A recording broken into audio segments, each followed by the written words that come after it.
Una ciudad blanca erguida en el centro de Bogotá.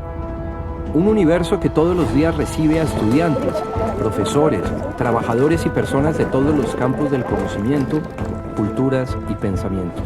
Pero esta ciudad universitaria, que ha sido cuna de muchas de las mentes más destacadas del país y escenario de eventos que han cambiado la historia de Colombia, fue alguna vez un proyecto considerado utópico.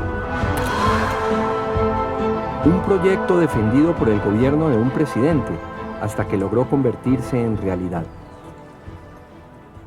Alfonso López Pumarejo fue presidente de Colombia en 2 periodos, durante una época conocida como la Segunda República Liberal.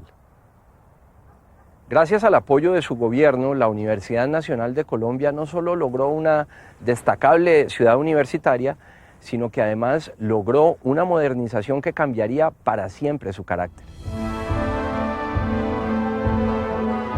Pero bajo los 2 gobiernos de Alfonso López Pumarejo, la universidad no fue lo único que creció y se transformó.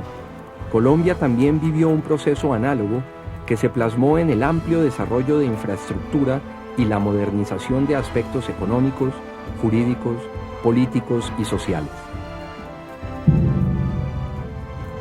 Así que regresemos en el tiempo y recordemos el 4 de mayo de 1959. Ese día, después de 50 años de participación activa en la política y unos meses antes de su fallecimiento, Alfonso López Pumarejo se despidió del país en la Universidad Nacional de Colombia. Aquí en el campus, cuando la Universidad Nacional le otorgó el título de doctor honoris causa por su compromiso con la institución, con la educación pública y con el país, el expresidente pronunció el que sería su último discurso. En él hizo un conmovedor recuento biográfico donde habló de su infancia, su juventud, su actividad en los campos económico y comercial, sus logros y sus errores. ¿Cómo llegó a ser un liberal presidente después de 50 años de gobiernos conservadores? ¿Cuáles fueron los logros de sus 2 gobiernos? ¿Cuáles fueron sus dificultades y cuál su concepto de Estado? Esta es una historia sobre la obra y vida de Alfonso López Pumarejo.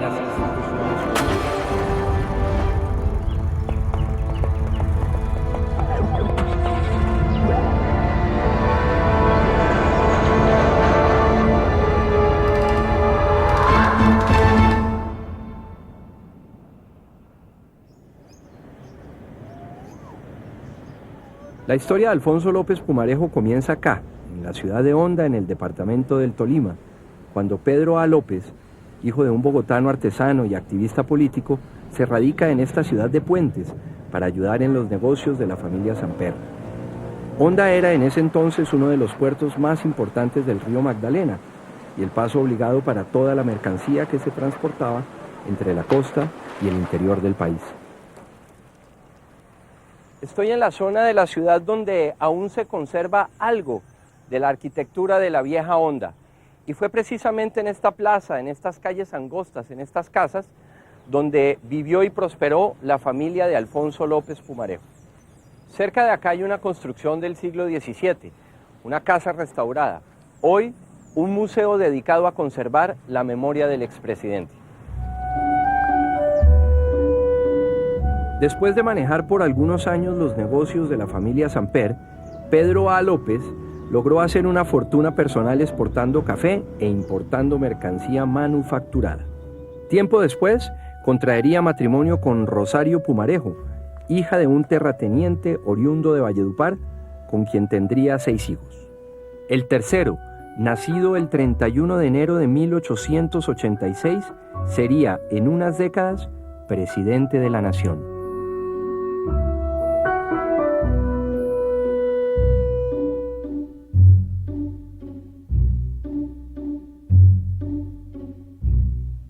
¿Qué datos ha recopilado usted sobre la infancia de Alfonso López Pumarejo aquí en Honda, aquí cuando jugaba en estos patios?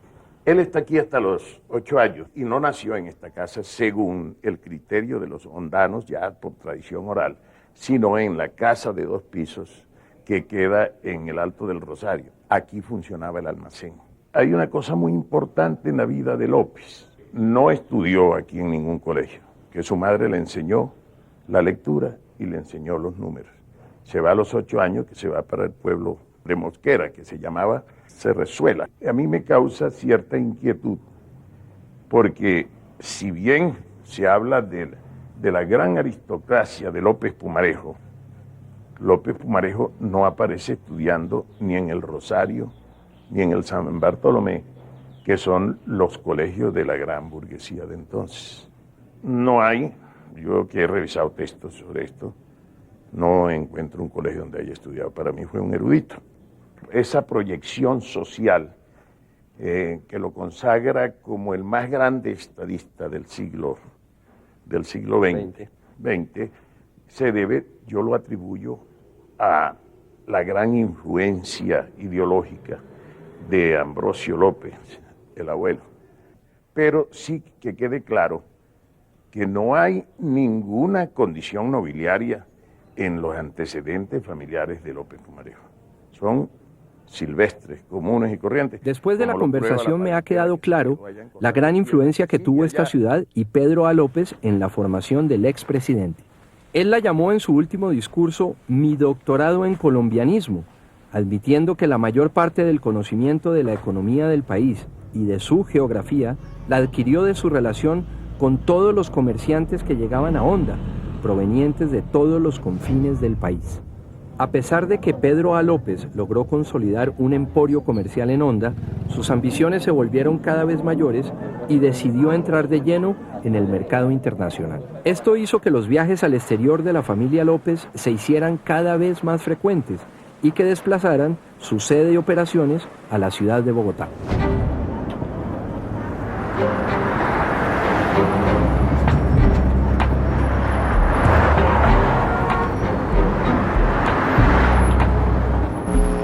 Aunque gran parte de la juventud de Alfonso López transcurrió en la ciudad de Bogotá, la verdad es que los frecuentes viajes de negocios de su padre hicieron que viviera en países como Estados Unidos, Inglaterra y Ecuador.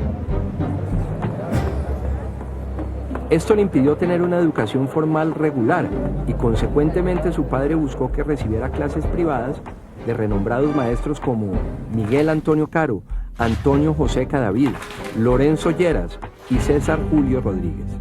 Esta educación y los constantes viajes le permitieron formarse una mirada de las finanzas y la política más cosmopolita que muchos de sus contemporáneos.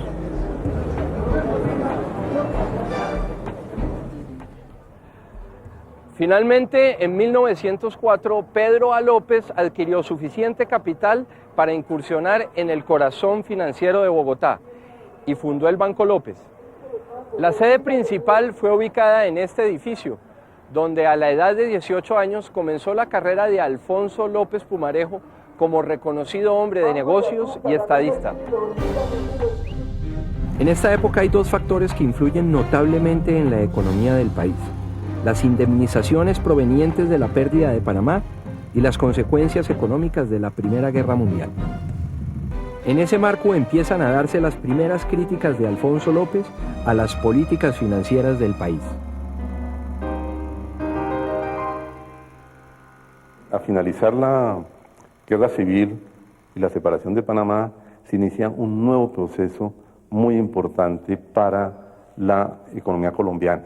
Hay un auge de crecimiento de las exportaciones de café y luego viene inversión extranjera, primero a petróleo y al banano.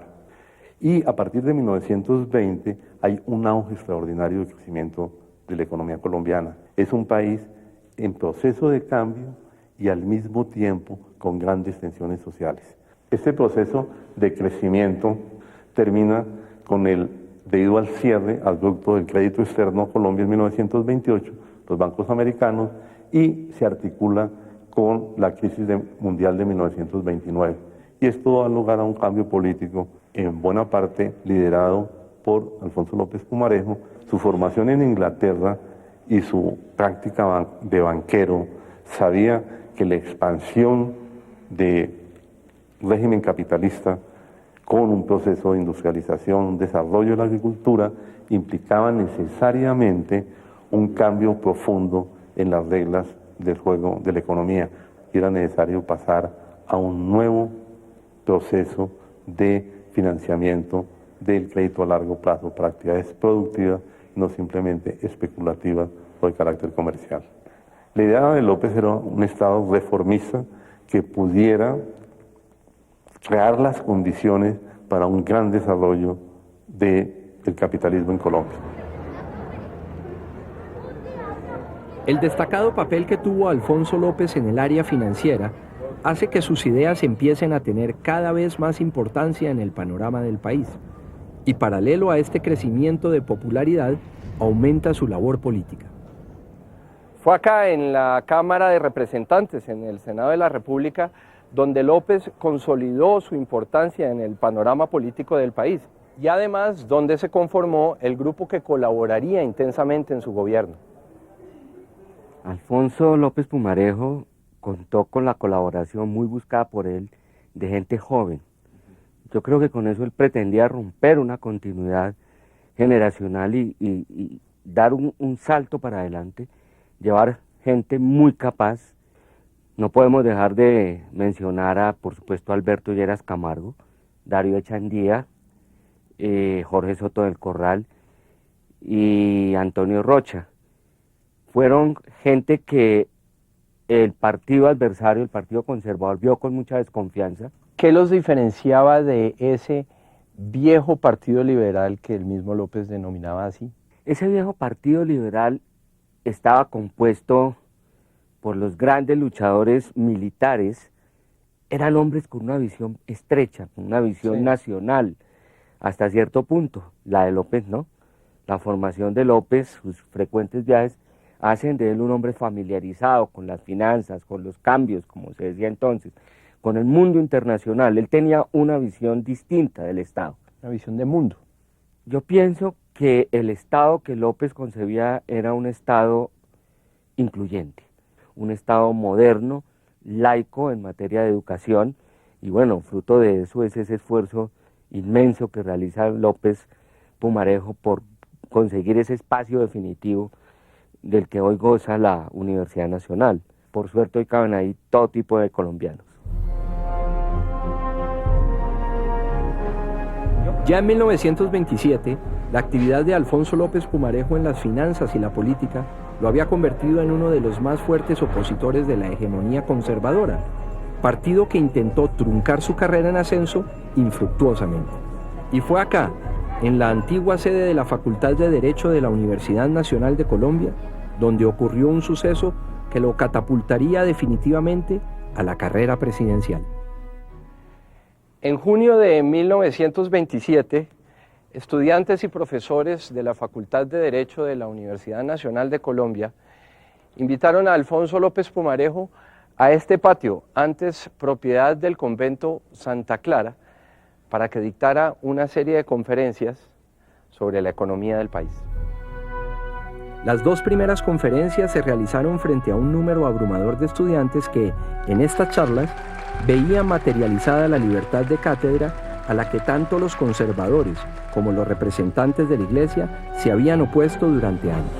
Pero la realización de la tercera conferencia fue impedida por las fuerzas militares que fueron enviadas por el entonces presidente Miguel Abadía Méndez. Para entender las implicaciones y el trasfondo que tiene este incidente, entrevisté a Fernán González, quien conoce la conflictiva relación que tuvo el gobierno de Alfonso López con el Partido Conservador y la Iglesia. Bueno, los bienes amortizados obligaban al Estado colombiano a pagar una renta. Entonces, como el Estado no había cumplido esa renta, tenía una deuda muy grande con la Iglesia colombiana. La Iglesia renuncia a las rentas acumuladas de antes, a cambio de que el Estado le dé el control de la educación pública. Entonces, la educación pública en la Constitución del 87 está prácticamente sujeta al control de la Iglesia. El campo educativo es el campo de batalla entre Iglesia y el Partido Liberal.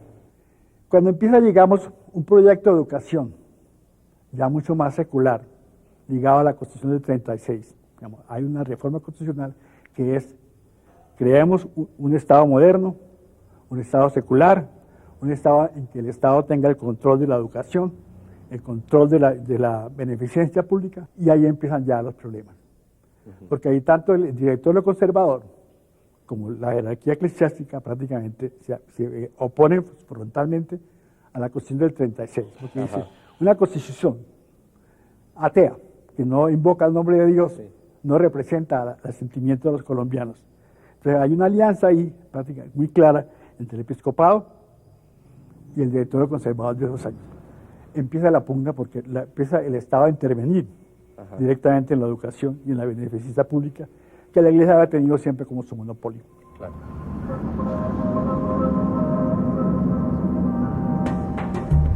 Ante la cancelación de las conferencias en la universidad, Alfonso López continuó con ellas en el Teatro Municipal.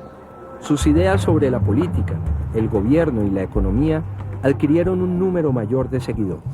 Por eso, en noviembre de 1929 es nombrado jefe único del Partido Liberal y apoya la candidatura a la presidencia de su compañero de partido, Enrique Olaya Herrera.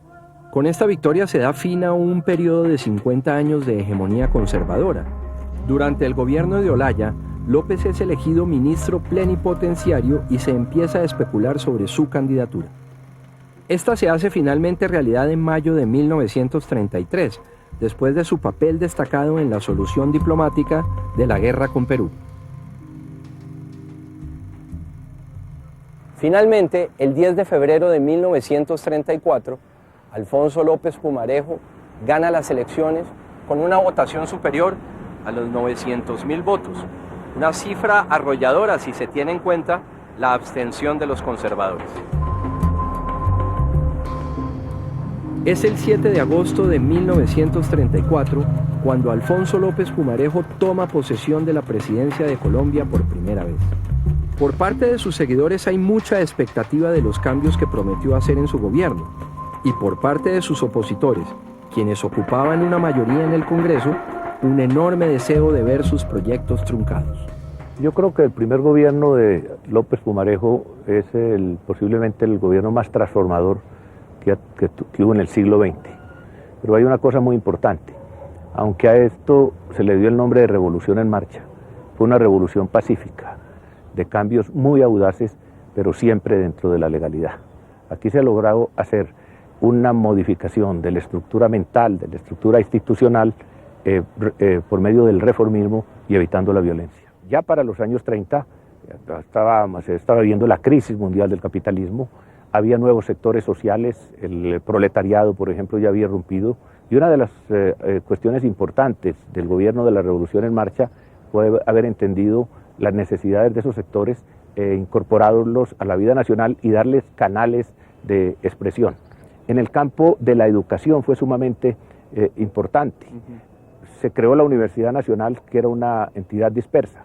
La concepción pública de la educación. Que debía ser una universidad nacional, que debía decir, con un sentido, primero que de cierta manera abarcara el país, pero también que tuviera en cuenta los intereses del país.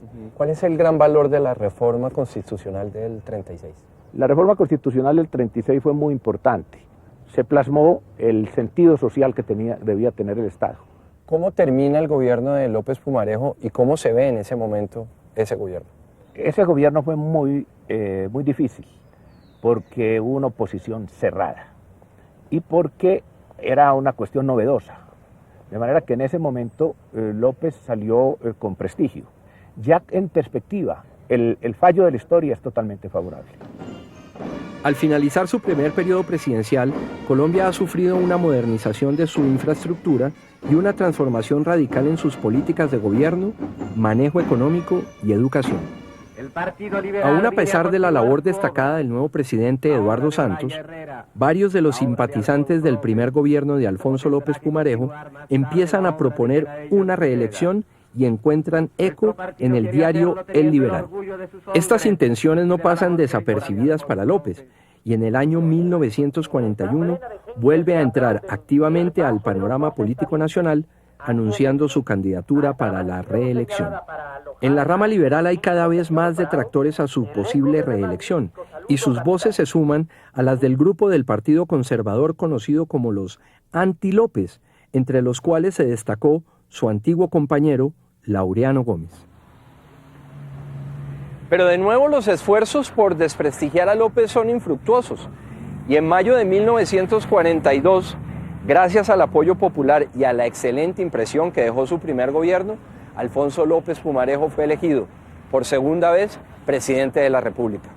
En el caso específico de López Pumarejo, él pretendió cerrar la serie de innovaciones que había hecho en su primer gobierno, y esto pues tenía que ver con una política agropecuaria muy importante, tenía que ver con una serie de innovaciones financieras e institucionales destacadas, y López Pumarejo de alguna manera era el gran modernizador y se convirtió en el símbolo de esa modernización del Estado colombiano. Pero esto para el segundo mandato y para la década de los años 1940 había generado una decisión en el Partido Liberal, de forma tal que habían dos facciones del Partido Liberal, una encabezada por Jorge Eliezer Gaitán, mucho más populista, y otra concepción liberal mucho más cercana, incluso si se quiere, más inspirada incluso en la experiencia británica, de los liberales británicos, que era lo que de alguna manera representaba a López Pumarejo. De forma tal que hay dos expresiones del Partido Liberal, y esas dos expresiones comienzan a disputarse el poder político. ¿Por qué renuncia Alfonso López Pumarejo a la presidencia y por qué asume Alberto Lleras Camargo? Algunos miembros de su familia, y en especial el expresidente Alfonso López Miquelsen, fueron acusados por diversos medios de comunicación y por miembros de la clase política de haberse apropiado de un dinero que había sido dirigido a las arroceras del Tolima. Y obviamente esto genera un escándalo político muy importante de grandes proporciones, que en medio además de la decisión del Partido Liberal, pues obliga al presidente López Pumarejo básicamente a renunciar. Y termina entregándole el poder a Alberto Lleras Camargo, porque era pues un liberal que le permitía tanto al partido como a su facción del partido mantener la unidad del poder político. Da un poco de pena que la carrera de López Pumarejo en la presidencia se cierre con la renuncia, porque de alguna manera yo sí creo que el presidente más importante en estos 200 años de historia de Colombia ha sido Alfonso López Pumarejo. En su último discurso, Alfonso López Pumarejo aseguró que al dejar la presidencia, pensó que se evitarían las fuertes confrontaciones que se gestaban entre los partidos durante su segundo gobierno. Pero, según sus propias palabras, este fue el gran error de su vida política. En pocos años se desataría una de las épocas más violentas y sangrientas de la historia de Colombia. Entonces, el expresidente se exilia en el exterior y desde allí continúa su actividad política. Solo hasta el año 1957, Alfonso López Pumarejo vuelve de nuevo a Colombia para convertirse en rector de la Universidad Libre. Al año siguiente, su cercano colaborador Alberto Lleras Camargo es nombrado primer presidente de la nación bajo el Frente Nacional.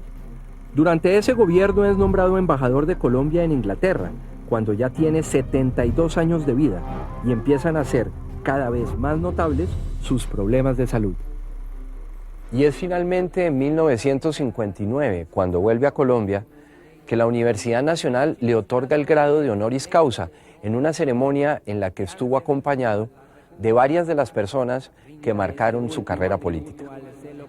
Sí, yo creo que los estudiosos de la historia, yo no soy uno de ellos, pero los estudiosos de la historia muestran muy claramente cómo López, con tremenda oposición de muchos sectores de la sociedad, le dio un giro decisivo a la educación pública. Su principal lucha, y yo creo que su principal logro, fue convertir a la educación pública en un asunto nacional y en un asunto laico. Creo que Alfonso López convirtió a la educación en un deber de Estado, y la introdujo en un mundo moderno en el cual pues la educación interactúa con una sociedad mucho más amplia y tiene funciones que van mucho más allá de la simple instrucción de los jóvenes.